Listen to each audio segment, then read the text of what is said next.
Rick Scott, his Oh. second term of as governor when he was running, he had pissed off all the teachers. You remember that kind of a Wisconsin style. And so the teachers hated him. But then when it came time for re-election, most of the teachers ended up voting for him anyway. Because but that was, 2-3 years ago that we were so mad at him. I mean, we even in our ultra conservative area had teachers out there protesting.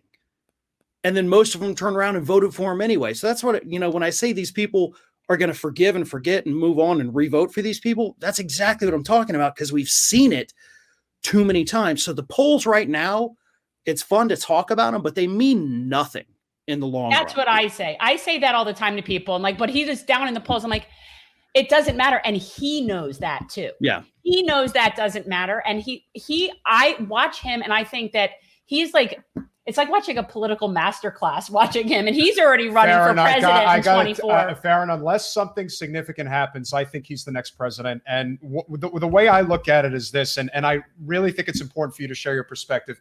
You live in one of the areas of the state where he is immensely popular. Based on what you've learned from people that you've communicated with, what is the great appeal, if you will, of Governor DeSantis? There's nothing redeemable whatsoever about Senator Scott. To me, that's the thing. About Rick Scott. Very low bar here. Very low bar. And I'm almost thinking that may be part of it. There is this sort of overinflation about how good DeSantis really is, just because Rick Scott to me is, if you want to talk about, if you told me that Rick Scott was the worst elected representative in the United States right now, I wouldn't be able to give you a good enough argument to say otherwise. Voldemort. He's Voldemort. So to me, everything is better than Rick Scott. So we have such a low bar here. For me, I don't hate DeSantis as much as people would probably prefer. I do. I just don't. I don't like him. I don't think he's good. But again, we're Florida. Yeah. That's true. And so what has been your observation based on, what the DeSantis phenomenon, if you will? Well, right now, a lot of it is just, he's fighting back, obviously, against this oppression of masks and vaccine mandates. There really is this strong sentiment in this area of, oh, hell yeah, they can't take away our freedoms. We're the weirdos that you see in the viral videos, ranting and raving about having to wear masks. And so they like that. They like the culture war issues. They like the transgender athlete ban, even though that's not even a thing that is a problem anywhere. Sort of like critical race theory, not a exactly. thing. And they're terrified of critical race theory, so they like that. But most importantly, DeSantis hasn't done anything to piss them off.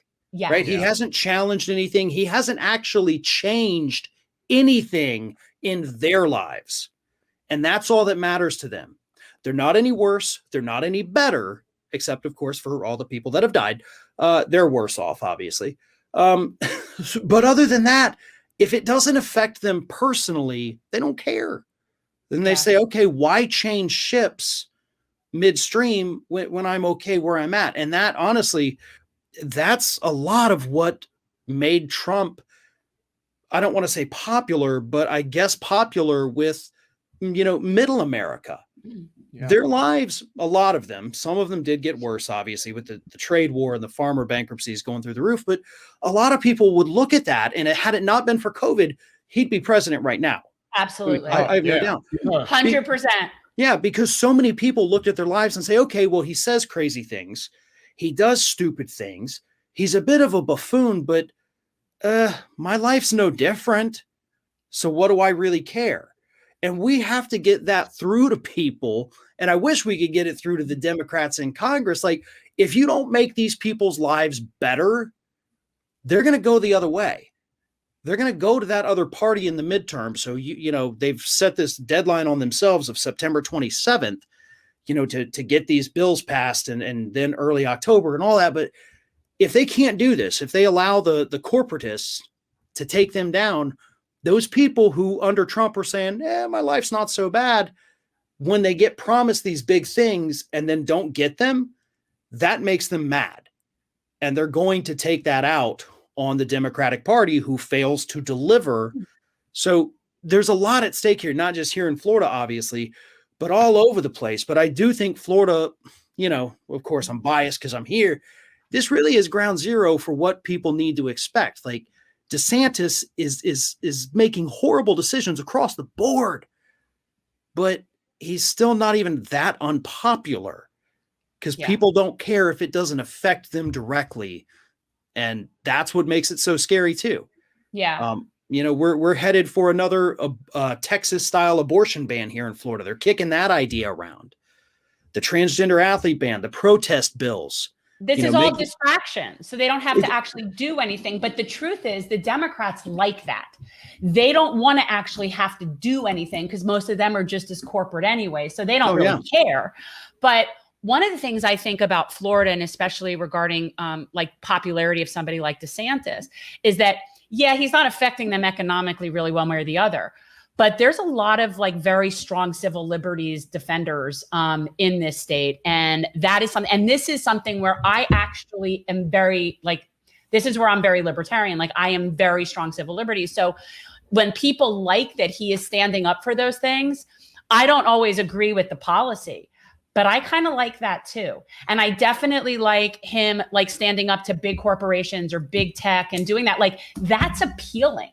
And it comes off in a very good way politically, I think. And it certainly reaches the people. I mean, not just your gun people, but all of your sort of rural live and leave me alone kind of people. And the only misstep that DeSantis has really made has been with the mask mandate, because this is a county strong state, as you know, and he's trying to fight this fight.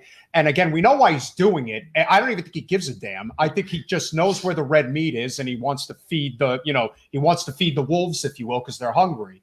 But what they've attempted to do here in Broward, not a smart move. And just like in a number of these other counties, when they say that it is a county strong state, and if the parents want their kids being masked at school, that's it. That is the end of the line. And if he keeps pushing it, that's going to cost him politically. Now, I think he's got one of the most intelligent political teams around that I've ever seen. So I don't know how much further he's going to take this fight, but that's the type of fight where he got himself involved in something that was completely out of sight, out of mind.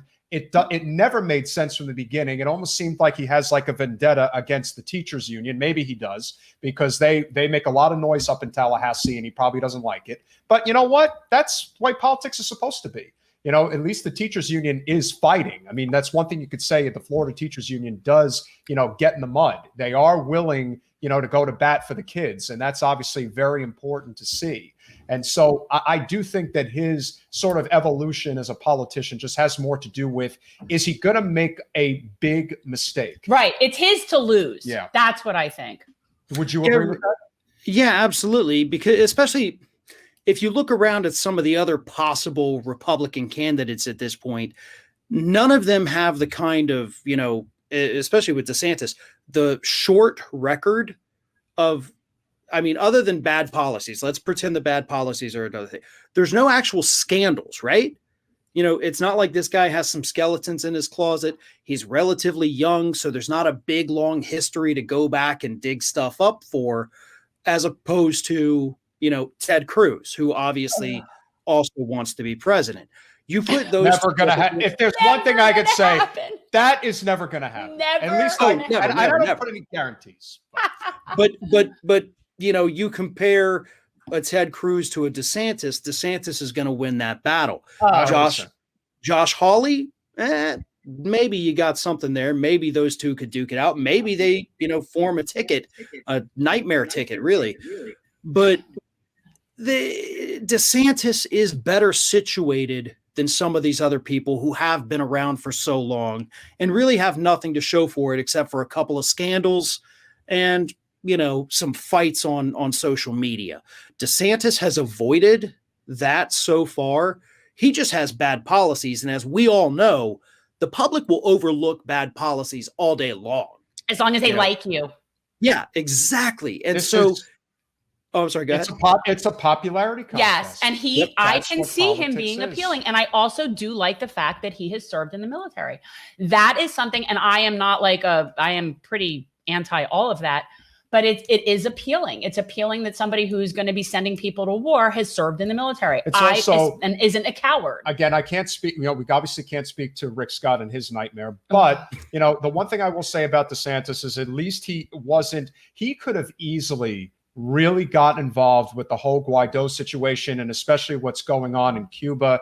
He's really stayed away from the whole Venezuela-Cuba thing. He'll throw like the red meat out there and saying that the Cuban people should be free, but he could have really made that a political football, unlike our representative, Debbie Wasserman Schultz, who makes it a political football. And this is a Democrat doing this nonetheless.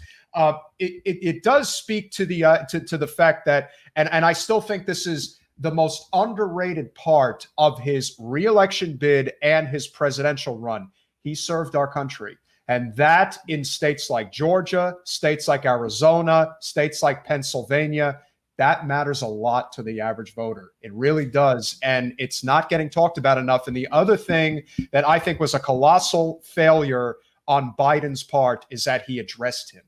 You do not address a guy who's not even running yet. And the idea that you're going to give him this kind of name recognition right now, big mistake. Should not have done that. And, like I said, he's a very shrewd, he is the steady hand that Trump was not. He'll basically do exactly what Trump did, exact same thing.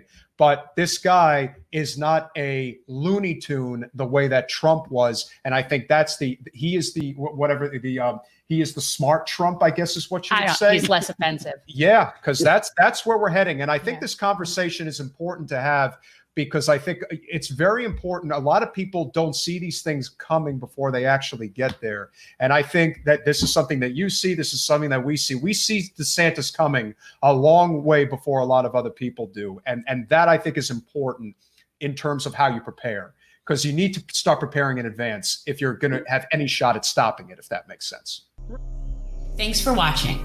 If you want to support our mission to transform politics into service, please like this video, subscribe, follow us on social media, and consider joining our Patreon, where you'll get early access to our interviews as well as other exclusive content. Links are in the description. Peace out.